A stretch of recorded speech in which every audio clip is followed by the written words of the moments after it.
Well student, हम लोग previous tutorial में डुअल लूप के बारे में पढ़ा और आज हम लोग देखते हैं फिबोनाची सीरीज। तो फिबोनाची सीरीज हम लोग किसको कहते हैं? एक वैसे सीरीज जिसमें आपस में डिजिट को जोड़ते चले जाते हैं, तो एक सीरीज का फॉर्मेशन होता है।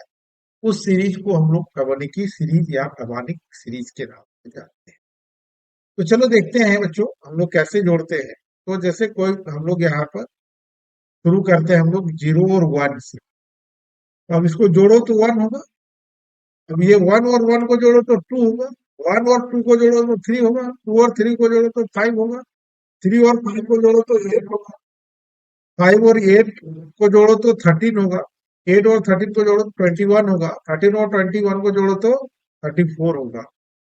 तो इसी तरह एक सीरीज का फॉर्मेशन होते चला जाता है और इस सीरीज को हम लोग क्या कहते हैं? फिबोनाची सीरीज कहते हैं। तो चलो हम लोग प्रोग्राम में पहले देखते हैं, उसके बाद फिर हम लोग इसको एक्सप्लोर करेंगे। इसके वर्किंग मैकेनिज्म कैसे काम करता है इसको हम लोग समझते हैं।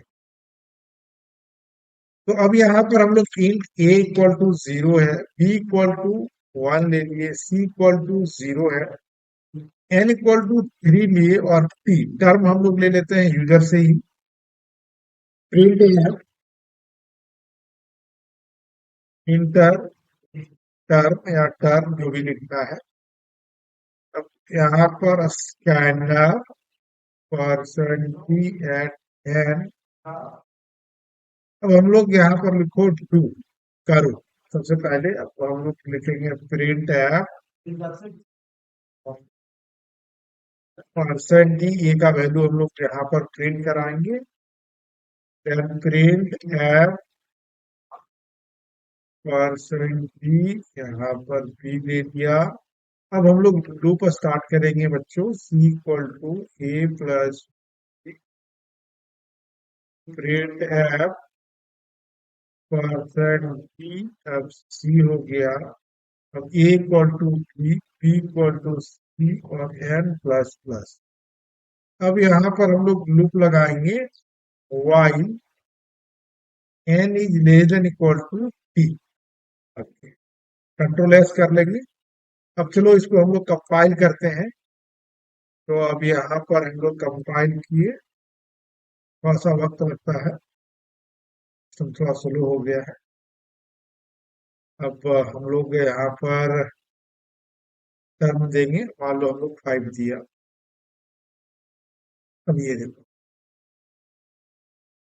1 plus plus n equal to 3 हम लोग ने ले लिया।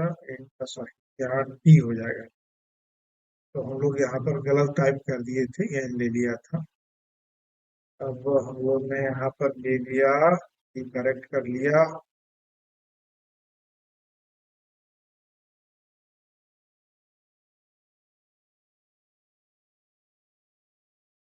फाइव लिए तो 5 डिजिट में आया। अब हम लोग 10 लेते हैं तो देखो 10 डिजिट में ये प्रिंट करता है। तो इसको हम लोग यहाँ पर देखें, तो यहाँ पर वैल्यू हम लोग 3 इसलिए लिए क्योंकि ये हम लोग देखेंगे अभी कि क्यों हम लोग 3 लिए यहाँ पर एन का वैल्यू और ये कैसे काम किया, इसको हम लोग समझेंगे। तो चलो हम लोग देखते हैं, इसका एक्सप्लोर करते हैं कि काम कैसे करता है, इसको समझते हैं। लोग आ गए, लोग से पहले ए का वैल्यू प्रिंट कर दिए तो 0 है, एंड बी का वैल्यू 1 है। अब हम लोग लूप के अंदर आ गए। अब यहाँ पर काम कर रहे हम लोग क्या लिखे हैं? C equal to A plus B. तो C equal to what is the value of A? Is 0 and B का वैल्यू क्या है बच्चों? 1 है, तो ये 1। तो यहाँ पर अब क्या प्रिंट करेगा? ये हम लोग यहाँ पर 1 को हम लोग प्रिंट करेंगे। ये 1 प्रिंट कर दिए। अब हम लोग यहाँ पर उसके बाद हम लोग देखते हैं, हम लोग लिखे A equal to B. A equal to B, B का वैल्यू क्या है? 1, तो ए का वैल्यू 1 हो गया। बी इक्वल टू सी, सी का वैल्यू क्या है? 1 है, तो 1 रह गया। और एन प्लस प्लस, एन का वैल्यू क्या है? हमारा 3 था, तो अब क्या हो गया? एन का वैल्यू 4। अब देखो बिना लूप चले हुए 3 डिजिट प्रिंट कर लिए, इसीलिए हम लोग एन का वैल्यू हम लोग 3 से स्टार्ट करते हैं। ठीक है, क्योंकि बिना लूप चले। अब एन का वैल्यू 4 हो गया, 4 is less than 10। Yes, condition सही है। तो अब हम लोग यहाँ पर लिखते हैं c equal to a plus b, c equal to what is the value of a, 1, and b का वैल्यू भी 1, दैट इज कॉल्ड एज 2। तो अब ये यहाँ पर क्या प्रिंट करेगा बच्चों, यहाँ पर ये फ्रेज प्रिंट करेगा, 2 प्रिंट करेगा। अब उसके बाद नीचे लाइन में हम लोग लिखे a इक्वल टू b, तो b का वैल्यू 1 है, b इक्वल टू c का वैल्यू 2 है, और n प्लस प्लस का वैल्यू क्या हो गया, 5 हो गया। 5 इज लेस देन 10 है, यस कंडीशन सही है। फिर हम लोग ऊपर गए, फिर हम लोग वहां पर लिखे c equal to a plus b, c equal to a का वैल्यू 1 और b का value 2, that is called as 3। तो अब यहाँ पर 3 प्रिंट कर देगा। अब हम लोग यहाँ पर लिखे a equal to b, b का वैल्यू 2 है, b इक्वल टू c का वैल्यू 3 है, और n प्लस प्लस n का वैल्यू 6 है। तो अब 6 इज लेस देन 10 है, यस कंडीशन सही है। तो हम लोग यहाँ पर c equal to a plus b, c equal to a का वैल्यू देखो 2 है, b का वैल्यू 3 है, तो ये क्या हो गया बच्चों, 5 है। तो अब यहाँ पर क्या प्रिंट करेगा बच्चों, यहाँ पर 5 प्रिंट करेगा। तो इसमें कर लेते हैं थोड़ा सा, एक कर्सर छूट गया था, 5 यहाँ प्रिंट करेगा, 5 करेगा। चलो, अब यहाँ पर हम लोग उसके बाद प्रिंट करने के बाद फिर लिखे हम लोग a equal to b, b का वैल्यू 3 है, b इक्वल टू c का वैल्यू 5 है, और n प्लस प्लस n का वैल्यू 7 है। 7 इज लेस देन 10 है, यस कंडीशन सही है। तो अब यहाँ पर c equal to a plus b, अब c इक्वल टू a का वैल्यू क्या है, 3 है, प्लस 5 है, बराबर क्या हो गया, 8 हो गया। तो अब यहाँ पर प्रिंट करेगा 8, 8 प्रिंट कर दिया। अब हम लोग यहाँ पर लिखे हैं a equal to b, b का वैल्यू हो गया 5, b इक्वल टू c का वैल्यू है 8, और n प्लस प्लस n का वैल्यू क्या है, 8। 8 इज लेस देन 10 है, यस कंडीशन सही है।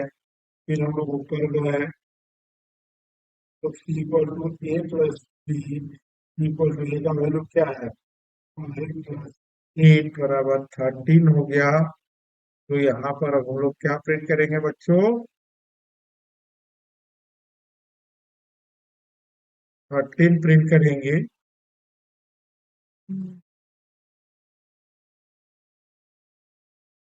इसको अलाइनमेंट सही कर लेते हैं, 13 प्रिंट कर लिए। अब यहाँ पर हम लोग लिखे